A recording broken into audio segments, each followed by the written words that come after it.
નમસ્તે વિદ્યાર્થી મિત્રો, એજ્યુશન ચેનલમાં આપનું હાર્દિક સ્વાગત છે. અહીંયા ગણિત વિષયમાં ધોરણ 6માં પ્રકરણ પહેલું સંખ્યા પરિચય વિશે આપણે માહિતી મેળવીશું. 0, 1, 2, 3, 4, 5, 6, 7, 8, 9 અંકો વડે સંખ્યા બને છે. અહીંયા એક સંખ્યા આપેલી છે 5342. એમાં 2 એકમના સ્થાનમાં છે, 4 એ દશકના સ્થાન પર છે, 3 100ના સ્થાન પર છે, જ્યારે 5 1000ના સ્થાન પર છે.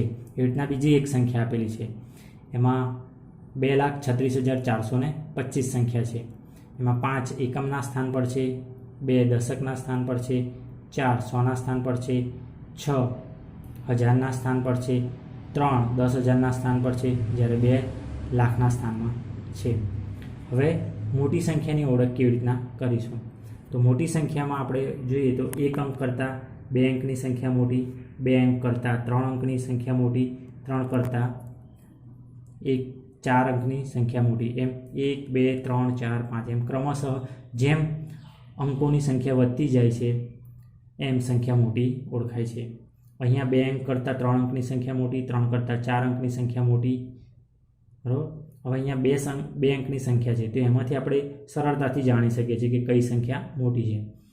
તો એમાં આપણે દશકના સ્થાનમાં જે અંક છે એ આપણે ધ્યાનમાં લેવાનો હોય છે. તો અહીંયા 2 છે, જ્યારે આ સંખ્યામાં 4 છે, એટલે 25 અને 42માં 42 એ મોટી સંખ્યા છે. અહીંયા 3 અંકની સંખ્યા છે, 3 અંકની સંખ્યામાં આપણે એકમ, દશક અને 100નો અંક ધ્યાનમાં લેવામાં આવે છે. તો 100ના અંકમાં અહીંયા 3 છે, જ્યારે આ સંખ્યામાં 4 છે, એટલે 435 એ મોટી સંખ્યા છે. 435 અને 453 આ સંખ્યામાં આપણે જોઈશું તો 100ના સ્થાનમાં બંને અંક સરખા છે 4, જ્યારે દશકના સ્થાનમાં બંને સંખ્યા અલગ અલગ છે, બંને અંક અલગ અલગ છે. અહીંયા 3 છે, જ્યારે અહીંયા 5 છે, એટલે 5 મોટા છે, એટલે 453 એ મોટી સંખ્યા છે. હવે 5632 અને અહીંયા 4352માં આપણે જોઈશું હજારના સ્થાનમાં 5 છે, જ્યારે અહીંયા 4 છે, તો 5 એ મોટો અંક છે, માટે આ સંખ્યા મોટી, એટલે 5632 એ મોટી સંખ્યા છે. હવે અહીંયા જોઈશું આપણે 4 અંકમાં હજારના સ્થાનમાં બંને અંક સરખા છે, તો આપણે કેવી રીતના જાણી શકીશું કે કઈ સંખ્યા મોટી છે? તો એના પછીનો અંક ધ્યાનમાં લેવાનો, એટલે કે 100ના સ્થાનમાં અહીં જોઈશું તો અહીંયા 4 છે, અહીંયા 4 છે, એ પણ સરખા છે, તો આપણે એના પછીનો અંક ધ્યાનમાં લેવાનો, એટલે કે દશકના સ્થાનમાં આપણે જોવાનું. તો દશકના સ્થાનમાં જોઈશું તો અહીંયા 3 છે, જ્યારે આ અહીંયા કેટલા છે? 6 છે. તો આ બંને સંખ્યામાંથી 6 મોટા છે, એટલે 5463 એ મોટી સંખ્યા છે. હવે કોઈ પણ સંખ્યાને આપણે ચડતા ક્રમમાં ગોઠવવા હોય તો સૌપ્રથમ નાની સંખ્યા લેવામાં આવે છે, ત્યારબાદ મોટી સંખ્યા, ત્યારબાદ મોટી સંખ્યા, એ રીતના આપણે ગોઠવણી કરવામાં આવે છે. તો આપણે આગળ ઉપર જોઈ ગયા કે ચડતા ક્રમમાં આપણે ગોઠવવા હોય તો સૌપ્રથમ નાની સંખ્યા, તો 2 અંકની સંખ્યા હોય નાની હોય, એના પછીની મોટી સંખ્યા એટલે કે 3 અંકની હોય, એના પછીની મોટી સંખ્યા 4 અંકની, એ રીતના હોય છે. તો અહીંયા એક ઉદાહરણ છે, પહેલાં આપણે જોઈશું 25, 65, 1230, 115 અને 3240 સંખ્યા છે. એમાં 25 એ નાની સંખ્યા છે, એના પછી મોટી સંખ્યા આવશે 65, એના પછી જોઈએ તો 3 અંકની એટલે કે 115 આવશે, અને ત્યાર પછી જોઈશું તો 4 અંકની. હવે 4 અંકમાં 2 સંખ્યા છે, તેમાં આપણે હજારના સ્થાનમાં જોઈશું તો અહીંયા 3 છે, જ્યારે અહીંયા 1 છે. તો પહેલાં નાની સંખ્યા આ બંનેમાંથી 1230 આવશે, એ લખીશું, અને ત્યારબાદ 3240. હવે અહીંયા બીજું ઉદાહરણ છે, તો બીજા ઉદાહરણમાં જોઈશું આપણે તો 4 એ 4 સંખ્યામાં 4 અંકની સંખ્યા છે, તો આપણે હજારના સ્થાનમાં જે અંકો છે એ આપણે ધ્યાનમાં લઈશું. તો અહીંયા 3 છે, 3 છે, 3 છે, 3 છે. તો બધી સંખ્યામાં હજારના સ્થાનમાં 3 છે, એટલે આપણે શું કરીશું? એના પછીનો અંક એટલે કે 100ના સ્થાનમાં અંક ધ્યાનમાં લઈશું. તો અહીંયા 5 છે, 5 છે, 5 છે, 5 છે, તો ત્યાં પણ સરખો છે, એટલે આપણે શું કરીશું? એના પછીનો અંક એટલે કે દશકનો અંક ગણતરીમાં લઈશું. તો અહીંયા 4 છે, 6 છે, 3 છે, 0 છે. તો આમાંથી નાનામાં નાનું કોણ છે? 0. એટલે પહેલાં આ સંખ્યા મૂકવાની 3505, ત્યારબાદ મોટી સંખ્યા આવશે 3, એટલે 3530, ત્યારબાદ 4 અંક મોટો છે એટલે 3542 અને ત્યારબાદ આવશે 3562. આમ ક્રમશઃ નાની ત્યારબાદ મોટી સંખ્યા ચડતા ક્રમમાં આવે છે. સંખ્યાને ઉતરતા ક્રમમાં ગોઠવતા. ઉતરતા ક્રમમાં ગોઠવવાનું હોય ત્યારે સૌપ્રથમ મોટી સંખ્યા આવે છે, ત્યારબાદ નાની સંખ્યા આવે છે, ત્યારબાદ નાની, એમ ક્રમશઃ ઘટતી જાય છે. અહીંયા જોઈએ તો 2 અંકની સંખ્યા છે, 3 અંકની, 4 અંકની, 3 અંકની અને 4 અંકની. તો પહેલામાં મોટામાં મોટી સંખ્યા 4 અંકની. તો 4 અંકની અહીંયા જોઈશું તો 2 સંખ્યા છે, તેમાં આપણે 1000નો અંક ધ્યાનમાં લેવાનો. તો 1000ના અંકમાં 4 મોટો છે અને 3 નાના છે, એટલે પહેલાં આપણે 4315 લખીશું, ત્યારબાદ આવશે 3215. પછી આપણે જોઈશું 3 અંકની સંખ્યા નાની. તો 3 અંકની આ બંનેમાંથી નાની કોણ છે? તો આપણે 100નો અંક ધ્યાનમાં લઈશું. તો અહીંયા 2 છે, જ્યારે અહીંયા 1 છે, એટલે મોટી સંખ્યા આવશે 230, એ આપણે લખીશું. ત્યારબાદ આવશે નાની સંખ્યા 157. ત્યારબાદ આપણે જોઈશું કે 2 અંકની સંખ્યા, તો 2 અંકની એક જ છે, એટલે 47 છેલ્લે આવશે. એટલે આમ 4 અંકની 2 સંખ્યા આવશે, ત્યારબાદ 3 અંકની અને પછી 2 અંકની, એમ મોટી સંખ્યાથી ક્રમશઃ નાની સંખ્યા આવે છે. હવે અહીંયા જોઈશું તો બંને 1, 2, 3, 4, 5 5 4 અંકની સંખ્યા છે. તેમાં આપણે સૌપ્રથમ જોઈશું 1000ના સ્થાનમાં 7 7 7 7 અને 7 છે. ત્યાર પછીના અંક જોઈશું, એટલે કે 100ના સ્થાનમાં 3 છે, 2 છે, 6 છે, 7 છે અને 6 છે. તો મોટામાં મોટા 7, એટલે પહેલી સંખ્યા આવશે 7789. ત્યારબાદ આવશે 6 અંકવાળી. તો અહીંયા જોઈશું તો 6 અંકવાળી 2 છે, તો એના પછીનો એટલે કે દશકનો સ્થાન ધ્યાનમાં લઈશું. તો દશકમાં પણ બંને સરખા છે 6. તો એકમનો સ્થાન જોઈશું, તો એકમના સ્થાનમાં 5 છે, 8 છે, તો મોટા 8, એટલે આપણે લખીશું 7668. ત્યારબાદ આવશે 7665. ત્યારબાદ આવશે 7352 અને 7225 છેલ્લે. આ રીતના આપણે સંખ્યાને ઉતરતા ક્રમમાં ગોઠવીએ. હવે અહીંયા જોઈશું સૌથી નાની સંખ્યા અને સૌથી મોટી સંખ્યા. તો 2 અંકમાં, 3 અંકમાં, 4, 5 અને 6 અંકમાં સૌથી નાની સંખ્યા અને મોટી સંખ્યા આપેલી.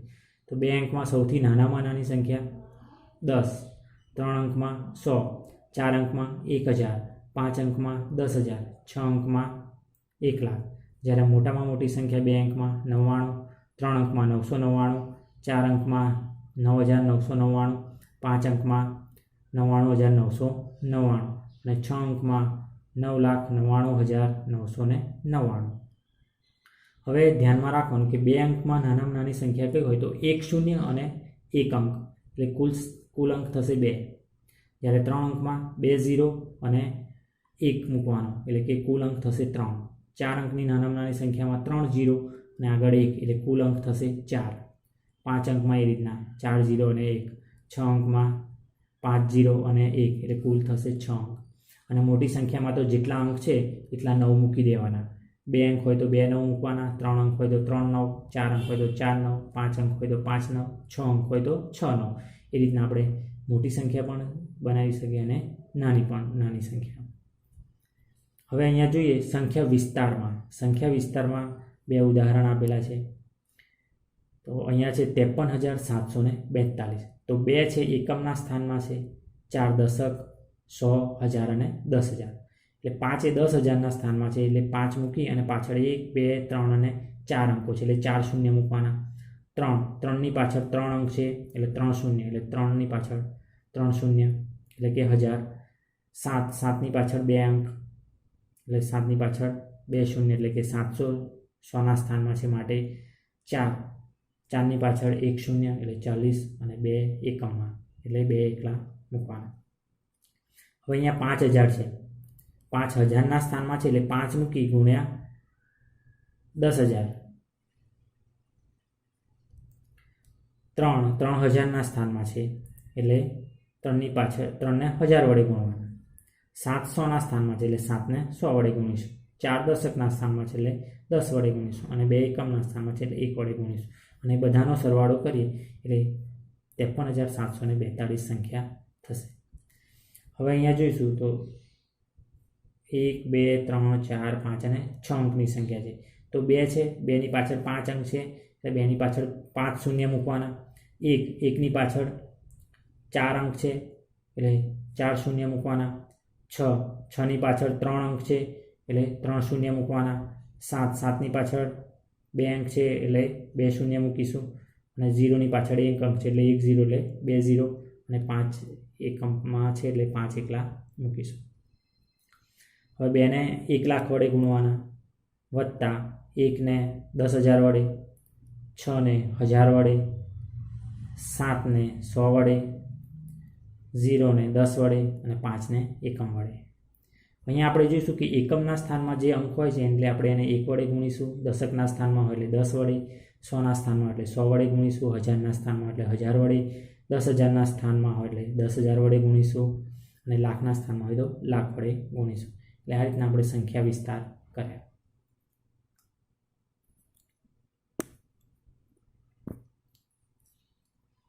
સંખ્યા લેખનમાં અલ્પવિરામનો ઉપયોગ. તો અહીંયા સંખ્યા આપેલી છે, આપણે અલ્પવિરામનો ઉપયોગ 2 પદ્ધતિથી કરીએ છીએ, હિન્દુ અરેબિક પદ્ધતિ અને આંતરરાષ્ટ્રીય પદ્ધતિ. કોઈ પણ સંખ્યા આપેલી હોય તો હિન્દુ અરેબિક પદ્ધતિમાં આપણે જોઈશું તો એકમ, દશક અને 100 એટલે કે 3 અંકની આગળ અલ્પવિરામ મૂકવામાં આવે છે. ત્યારબાદ 1000, 10,000ના સ્થાન પહેલાં આપણે મૂકવામાં આવે છે અલ્પવિરામ, એટલે કે 3 અંકની પહેલાં, પછી 2 અંક, પછી 2 અંક, એ રીતના અલ્પવિરામ મૂકવામાં આવે છે. જ્યારે આંતરરાષ્ટ્રીયમાં 3 અંકની આગળ અલ્પવિરામ, ફરી 3 અંકની આગળ અલ્પવિરામ મૂકવામાં આવે છે. અહીંયા જોઈશું બીજી એક સંખ્યા આપેલી છે, તો એમાં પણ આપણે હિન્દુ અરેબિકમાં જોઈશું તો એકમ, દશક, 100ની આગળ અલ્પવિરામ મૂકવામાં આવે છે. ત્યારબાદ 1000, 10,000ની આગળ અલ્પવિરામ મૂકવામાં આવે છે. ત્યારબાદ ફરી 2 અંકની આગળ અલ્પવિરામ મૂકવામાં આવે છે. જ્યારે આંતરરાષ્ટ્રીયમાં 3 અંક, 3 અંક એ રીતના અલ્પવિરામ મૂકવામાં આવે છે. હિન્દુ અરેબિક પદ્ધતિમાં જોઈએ તો 3 અંક, 2 અંક, 2 અંક, જ્યારે આંતરરાષ્ટ્રીયમાં 3 અંક, 3 અંક એ રીતના અલ્પવિરામ મૂકવામાં આવે છે. આસન્ન મૂલ્ય એટલે આસાદન મૂલ્ય એટલે આશરે મૂલ્ય. હવે અહીંયા 10ના આધારે, 100ના આધારે અને 1000ના આધારે આપણે આસન્ન મૂલ્ય એટલે કે આશરે મૂલ્ય આપણે શોધવાનું છે. તો અહીંયા 24 અંક આપેલો છે, તો 24નું આસન્ન મૂલ્ય એટલે તો અહીંયા આપણે એકમનો અંક ધ્યાનમાં લેવાનો. એકમનો અંક જો 5 કે 5 કરતાં વધુ હોય તો આપણે દશકના સ્થાનમાં જે અંક હોય એમાં 1 ઉમેરી અને એ સંખ્યા લખવાની. પણ અહીંયા જોઈશું આપણે કે અહીંયા 4 છે તો 5થી નાનો છે એટલે 2 એના એ મૂકી અને 4ની જગ્યાએ 0 એટલે 24 એ 20ની નજીકનું મૂલ્ય છે. 45માં આપણે જોઈશું એકમનો અંક 5 છે. અગાઉ પણ કહ્યું કે 5 કે 5 કરતાં વધુ હોય તો 0 મૂકી અને આપણે દશકના સ્થાનમાં જે હોય એમાં આપણે 1 ઉમેરી દેવાનું. તો અહીંયા 4 છે તો 4માં 1 ઉમેરીશું એટલે 5 થશે એટલે 50. એટલે 45 એ 50ની નજીકમાંની સંખ્યા છે. 32માં આપણે એકમનો અંક જોઈશું 5 કરતાં નાનો છે એટલે 0 મૂકી અને 3 એના એ મૂકવાના છે. અહીંયા 61માં એકમનો અંક 1 છે એટલે કે 5થી નાનો એટલે 0 મૂકી 6 એના એ. એ રીતના અહીંયા 87માં જોઈશું તો 7 એકમનો અંક છે એ 5 કરતાં વધુ છે એટલે 0 મૂકી અને દશકના સ્થાનમાં 8 છે એમાં 1 ઉમેરી દેવાનું એટલે 8 ને 1 9 એટલે અહીંયા આવશે 90. 78માં આપણે જોઈશું એકમનો અંક 8 છે તો 8 એ 5 કરતાં વધુ છે એટલે 0 મૂકી અને 7માં 1 ઉમેરી દેવાનું એટલે કે 8 એટલે 80. હવે 100ના આધારે જોઈશું તો 100ના આધારે આપણે જોઈએ તો અહીંયા સંખ્યા આપેલી છે 286. તો 286 છે તો એકમ અને દશક ધ્યાનમાં લઈશું. તો દશકમાં એટલે કે 86 છે એટલે 50 કે 50 કરતાં વધુ હોય તો 2 0 મૂકી અને 100ના સ્થાનમાં જે અંક હોય એમાં 1 ઉમેરી દેવાનો એટલે 2માં 1 ઉમેરીશું એટલે 3 આવશે. તો કેટલા અહીંયા થશે 300. 157 તો એકમ અને દશક એટલે 57 છે એ 50 કરતાં વધુ છે એટલે આપણે 2 શૂન્ય મૂકી અને 1માં 1 ઉમેરીશું એટલે 2 એટલે 200 આવી જશે.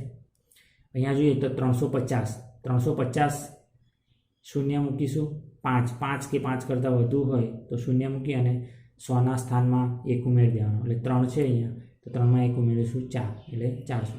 એટલે 286 છે 300 નજીકનું મૂલ્ય કહેવાય. 157 છે 200, 350 છે 400 ની નજીક કહેવાય. હવે અહીંયા 815 છે, 15 એ 50થી ઓછું મૂલ્ય છે એટલે 2 શૂન્ય મૂકી 8 એના એ જ એટલે 800. 815 એ 800 નજીકનું મૂલ્ય કહેવાય.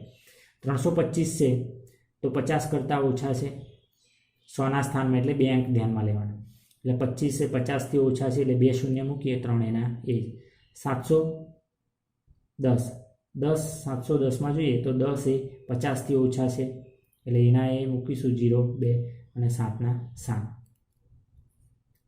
હવે હજારના આધારે જોઈશું તો આપણે છેલ્લા 3 અંક ધ્યાનમાં લેવાનું એકમ દશક 100 એટલે છેલ્લા 3 અંક. તો અહીંયા જોઈશું કે 500 કે 500થી વધુ સંખ્યા હોય તો અહીંયા જોઈશું 578 છે એ 500 કે 500 કરતાં વધુ છે બરાબર એટલે 3 શૂન્ય મૂકી અને એકમાં એક ઉમેર્યું એટલે 2000 થઈ ગયા. હવે અહીંયા 6271 છે તો 271 છે એ 500થી ઓછી સંખ્યા છે એટલે 3 0 મૂકી 6 એના એ જ. હવે અહીંયા 75326 326 છે એ 500થી ઓછી સંખ્યા છે એટલે 75 મૂકી અને પાછળ 3 શૂન્ય મૂકી દેવાના.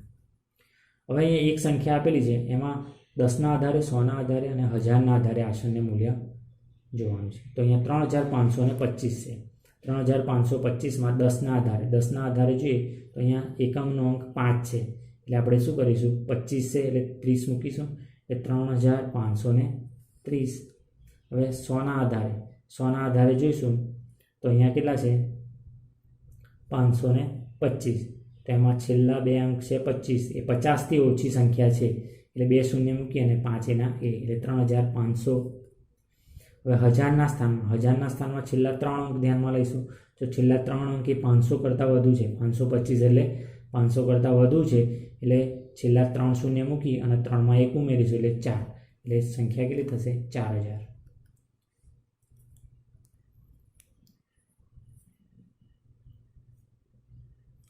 મોટામાં મોટી અને નાનામાં નાની સંખ્યા બનાવવી. તો અહીંયા અંકો આપેલા છે અને એ અંકોમાંથી મોટી સંખ્યા કેવી રીતના બનાવવાની અને નાની સંખ્યા.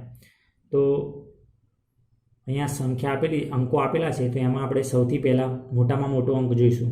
તો આ અંકોમાં મોટામાં મોટો અંક છે 7 એટલે પહેલાં આપણે 7 લખીશું. ત્યારબાદ નાનો અંક 5 છે તો 5 લખીશું. ત્યારબાદ 2 તો 2 લખીશું. ત્યારબાદ એનાથી નાનો 1 અને ત્યારબાદ 0. એવી રીતના અહીંયા નાનામાં નાની સંખ્યા બનાવી હોય તો હવે 0 પહેલો લખાશે નહીં. 0 પછી સંખ્યા આવશે 1 એટલે પહેલાં આપણે 1 લખીશું.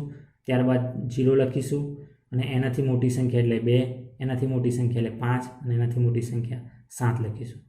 આ થઈ નાનામાં નાની સંખ્યા અને આ થઈ મોટામાં મોટી સંખ્યા. એવી રીતના બીજા અહીંયા અંકો આપેલા છે તો એ અંકોમાં આપણે પહેલાં જોઈશું તો 9 મોટા છે એટલે એ લખીશું. ત્યારબાદ નાનો એટલે કે 8, ત્યારબાદ અંક નાનો છે 6 એટલે 6 લખીશું. ત્યારબાદ 5, ત્યારબાદ નાનો અંક 3, ત્યારબાદ છેલ્લે 2.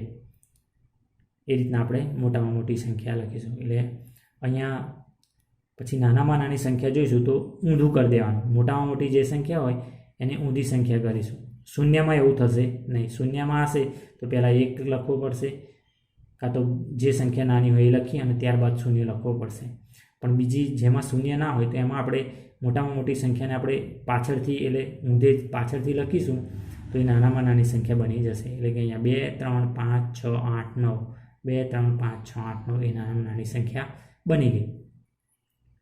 હવે અહીંયા બીજા અંકો આપેલા છે તેમાં સૌ પ્રથમ જોઈશું તો 9 મોટા છે એટલે પહેલાં એ લખીશું. ત્યારબાદ એનાથી નાનો એટલે કે 8, ત્યારબાદ એનાથી નાનો 6, 4, 2, 1 અને 0 એ રીતના ક્રમશઃ લખીશું. એ મોટામાં મોટી સંખ્યા થઈ. હવે નાનામાં નાની સંખ્યા બનાવી હોય તો હવે અહીંયા 0 છે એટલે પહેલાં આપણે 0 લખીશું નહીં. પહેલાં 1 લખીશું, ત્યારબાદ 0, ત્યારબાદ 2, 4, 6, 8 અને 9. હવે અહીંયા એક સંખ્યા બીજી આપેલી છે તેમાં જોઈશું સૌથી મોટામાં મોટો અંક છે 8, ત્યારબાદ 7, ત્યારબાદ 6, ત્યારબાદ 5, ત્યારબાદ 3, ત્યારબાદ 2, ત્યારબાદ 1 અને એને પાછળથી લખીએ તો 1 2 3 5 6 7 8 1 2 3 5 6 7 8 એ થઈ નાનામાં નાની સંખ્યા. એટલે અહીંયા જોઈશું તો આ અંકોથી બનતી મોટામાં મોટી સંખ્યા છે 75210, જ્યારે નાનામાં નાની સંખ્યા 10257, જ્યારે મોટામાં મોટી સંખ્યા બની 9,86,532, જ્યારે અહીંયા કેટલી બની? 2,35,689. એ રીતના અહીંયા મોટામાં મોટી સંખ્યા અને નાનામાં નાની સંખ્યા બનાવી આપણે. વિદ્યાર્થી મિત્રો, હવે બીજા આગળના ટૉપિક આપણે બીજા વિડીયોમાં નિહાળીશું. જો તમને આ વિડીયોમાં સમજવા મળ્યું હોય, ગમ્યું હોય તો તમે લાઈક કરજો, શેર કરજો. આભાર.